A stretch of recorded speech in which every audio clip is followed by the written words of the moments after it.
प्यारी साध संगत जी, प्रेम से कहना, धन निरंकार जी।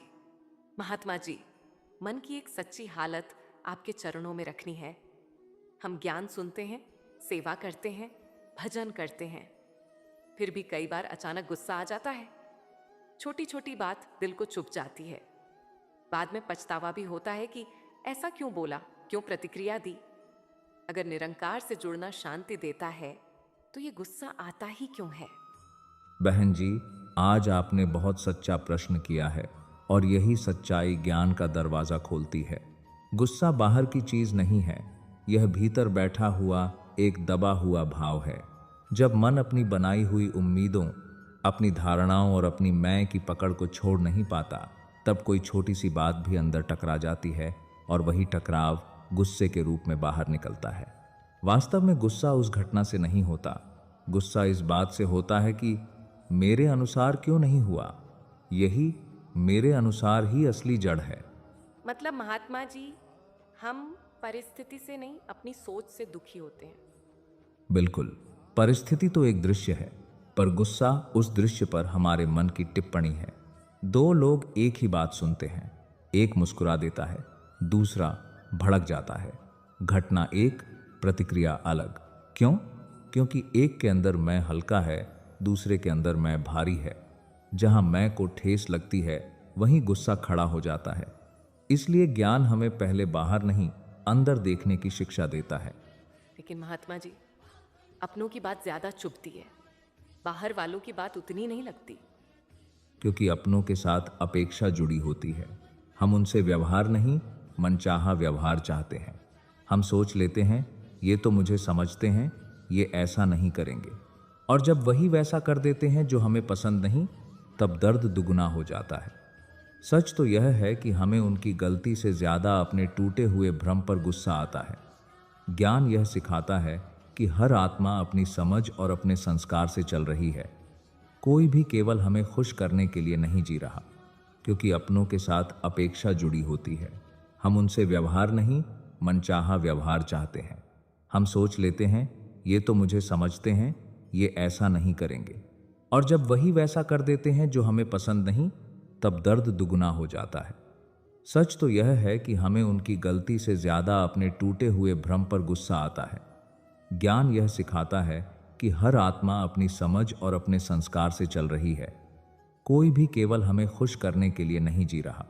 तो क्या गुस्सा पूरी तरह गलत है? गुस्सा शत्रु नहीं, संकेत है। यह दिखाता है कि अभी मन निरंकार की याद से हटकर अहंकार की पकड़ में चला गया है। जैसे गाड़ी का डैशबोर्ड लाल लाइट दिखाता है कि कुछ गड़बड़ है, वैसे ही गुस्सा दिखाता है कि भीतर शांति से दूरी हो गई है। समस्या गुस्सा नहीं, समस्या यह है कि हम गुस्से को सही ठहराने लगते हैं। मैं सही हूं, इसलिए गुस्सा जायज है। यही जगह ज्ञान बदलता है। निरंकार का ज्ञान उस पल कैसे काम आता है? जब अनुभव पक्का हो जाता है कि सामने वाला शरीर नहीं, उसमें भी वही एक निरंकार है, तब प्रतिक्रिया बदलने लगती है। मन तुरंत पूछता है, क्या मैं उसी निरंकार पर गुस्सा कर रही हूं जो मेरे अंदर है? यह विचार ही गुस्से की आग को धीमा कर देता है। ज्ञान प्रतिक्रिया को रोकता नहीं, उसे समझ में बदल देता है। लेकिन गुस्सा तो बहुत तेज आता है, सोचने का मौका ही नहीं देता। इसलिए अभ्यास जरूरी है। सत्संग, सिमरन और सेवा मन को पहले से तैयार करते हैं। जैसे सैनिक युद्ध से पहले प्रशिक्षण लेते हैं, वैसे ही साधक परिस्थिति आने से पहले ही मन को ज्ञान में स्थिर करना सीखता है। जब अभ्यास बढ़ता है तो गुस्सा आते ही भीतर से आवाज उठती है, रुको, ये भी उसी की रजा है। यही रुकना ही आधी जीत है। महात्मा जी, क्या सच में ऐसा हो सकता है कि गुस्सा टिके ही नहीं? हाँ, जब अनुभव गहरा हो जाता है कि मैं करता नहीं, सब कुछ उसकी हुक्म में हो रहा है, तब सामने वाला गलत लगे, तब भी मन सोचता है यह भी किसी शिक्षा का माध्यम है। तब गुस्सा शिकायत नहीं, सीख बन जाता है। तब व्यक्ति नहीं दिखता, परिस्थिति भी दुश्मन नहीं लगती, सब एक ही खेल का हिस्सा लगता है। तो शांति बाहर की चुप्पी नहीं, अंदर की समझ है। बिल्कुल, बाहर तूफान हो सकता है, पर भीतर स्थिरता हो तो व्यक्ति नहीं डोलता। निरंकार से जुड़ाव यही देता है अंदर का सहारा। जब भीतर प्रेम का स्रोत मिल जाता है तब छोटी छोटी बातें मन को हिलाती नहीं। गुस्सा वहीं ज्यादा आता है जहां मन खाली है। जहां भक्ति, सेवा और जुड़ाव है, वहां मन भरा हुआ होता है। महात्मा जी, कभी कभी लगता है कि गुस्सा सामने वाले की गलती से आता है। सामने वाला कारण हो सकता है, पर स्रोत नहीं। अगर गुस्सा सामने वाले से पैदा होता तो हर कोई उसी बात पर गुस्सा करता, पर ऐसा नहीं होता। कोई बात सुनकर हंस देता है, कोई टूट जाता है, कोई भड़क जाता है।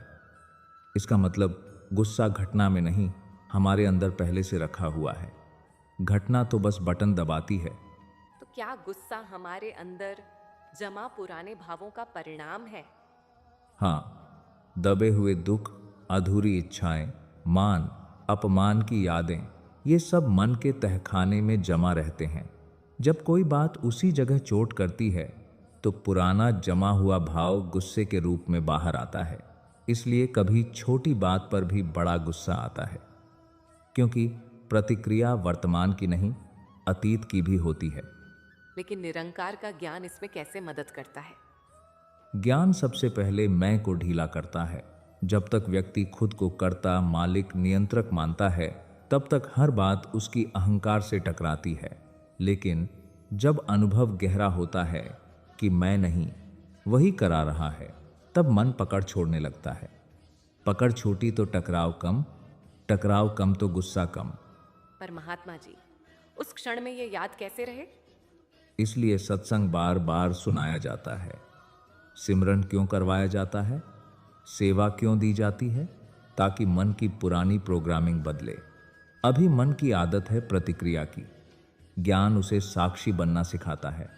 पहले गुस्सा तुरंत आता था, फिर ज्ञान से थोड़ा रुकता है, फिर और अभ्यास से मन पूछता है, क्या ये गुस्सा जरूरी है? यही बदलाव है। महात्मा जी, एक आखिरी बात, अगर गुस्सा आ भी जाए तो? तब भी ज्ञान काम आता है।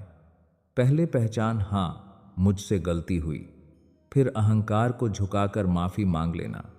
यह हार नहीं, जीत है। गुस्सा रिश्ते तोड़ता है, विनम्रता जोड़ती है। निरंकार से जुड़ने का असली प्रमाण यही है कि हम अपनी गलती मानने में देर न करें। प्यारी साध संगत जी, गुस्सा परिस्थिति की देन नहीं, अहंकार की प्रतिक्रिया है। निरंकार का ज्ञान हमें यह अनुभव देता है कि सब में वही एक है। हर घटना रज्जा में है। मैं करता नहीं, माध्यम हूं। सामने वाला दुश्मन नहीं, सीख देने वाला है। प्रेम मैं से बड़ा है।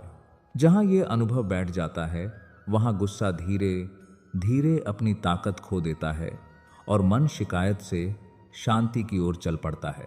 प्रेम से कहना, धन निरंकार जी।